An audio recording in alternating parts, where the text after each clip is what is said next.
ನಮಸ್ಕಾರ ವೀಕ್ಷಕರೇ, thank you for watching my video. ಹಾಗೆ ನಾನು ಈ ವಿಡಿಯೋದಲ್ಲಿ ಇಂಟ್ರೆಸ್ಟಿಂಗ್ ಆಗಿರುವಂಥ ಟಾಪಿಕ್ ಬಗ್ಗೆ ಮಾತಾಡ್ತಾ ಇದ್ದೀನಿ. ಹೌದು, ಏನದು ಇಂಟ್ರೆಸ್ಟಿಂಗ್ ಆಗಿರೋ ಟಾಪಿಕ್ ಅಂತ ನೀವು ಕೇಳ್ತೀರಾ? ಹೌದು, ಅದು ಏನಿಲ್ಲ, ನಾನು ಪ್ರಯತ್ನ ಪಡ್ತೀನಿ ಲೈಫ್ನಲ್ಲಿ, ತುಂಬ ಕಷ್ಟಪಡ್ತೀನಿ, ಆದರೆ ರಿಸಲ್ಟ್ಸ್ ಮಾತ್ರ ತುಂಬ ನಿಧಾನವಾಗಿ ಸಿಗುತ್ತೆ.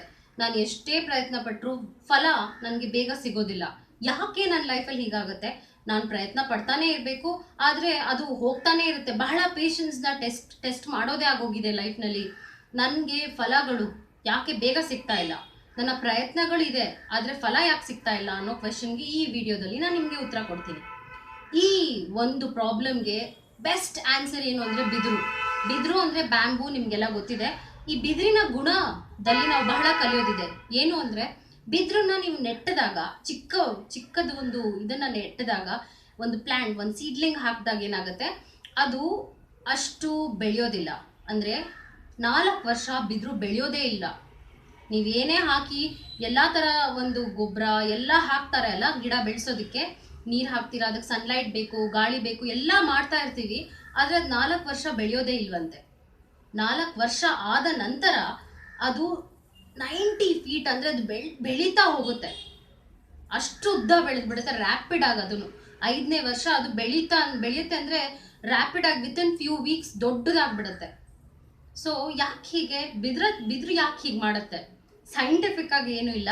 ಬಿದಿರು ತುಂಬಾ ಉದ್ದ ಬೆಳ್ಕೊಂಡು ಹೋಗುತ್ತೆ, ಅದು ಬಹಳ ಉದ್ದ ಇದೆ. ಸೊ ಅದನ್ನು ರೆಸಿಸ್ಟ್ ಮಾಡೋಕ್ಕೆ ಅದರ ಬೇರುಗಳು ಅಂದರೆ ರೂಟ್ಸ್ ಸ್ಟ್ರಾಂಗ್ ಆಗಿರಬೇಕು.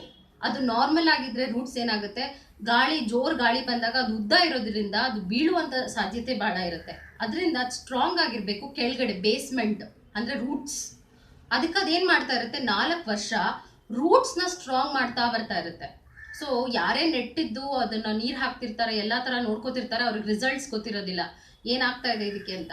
ಆದರೆ ಅದು ಹೋಗ್ತಾ ಹೋಗ್ತಾ ಏನಾಗುತ್ತೆ ಅಂದರೆ, ನಮಗೆ ಗೊತ್ತಿಲ್ಲದಂಗೆ ಅದು ಒಳಗಡೆ ಸ್ಟ್ರಾಂಗರ್ ಆಗಿ ಅಂದರೆ 5ನೇ ವರ್ಷದಲ್ಲಿ ಫ್ಯೂ ವೀಕ್ಸ್ನಲ್ಲಿ ಉದ್ದ ಬೆಳೀತಾ ಹೋಗುತ್ತೆ. ಇಲ್ಲಿ ನಾವು ಕಲಿಯೋದೇನಿದೆ ಅಂದರೆ, ಹೌದು, ನಾವು ಯಾವುದೇ ರೀತಿಯಾದ ಒಂದು ಕಲಿಕೆ ಅಥವಾ ಏನೇ ಒಂದು ಪ್ರಯತ್ನ ನಾವು ಪಡ್ತಿದ್ರು ಕೂಡ ಆ ಟೈಮ್ನಲ್ಲಿ ನಮಗೆ ರಿಸಲ್ಟ್ಸ್ ಕಾಣೋದಿಲ್ಲ. ಆದರೆ ಆ ರಿಸಲ್ಟ್ ನಮಗೆ ನಿಧಾನವಾಗಿ ಆದರೂ ಕೂಡ ಬೆಸ್ಟ್ ಆಗಿ ಬರುತ್ತೆ. ಹೇಗೆ ಬಿದಿರು ವಿತಿನ್ ಫ್ಯೂ ವೀಕ್ಸ್ ಬೆಳೀತಾ ಹೋಗ್ತು ಉದ್ದ, ಹಾಗೆ ನಮ್ಮ ಲೈಫ್ ಕೂಡ ಒಂದು ಒಳ್ಳೆಯ ಒಂದು ರಿಸಲ್ಟ್ಸ್ ಕಾಣುವಂತಹ ಬಹಳ ಸಾಧ್ಯತೆ ಇರೋದಕ್ಕೆ ಚಾನ್ಸ್ ಇದೆ.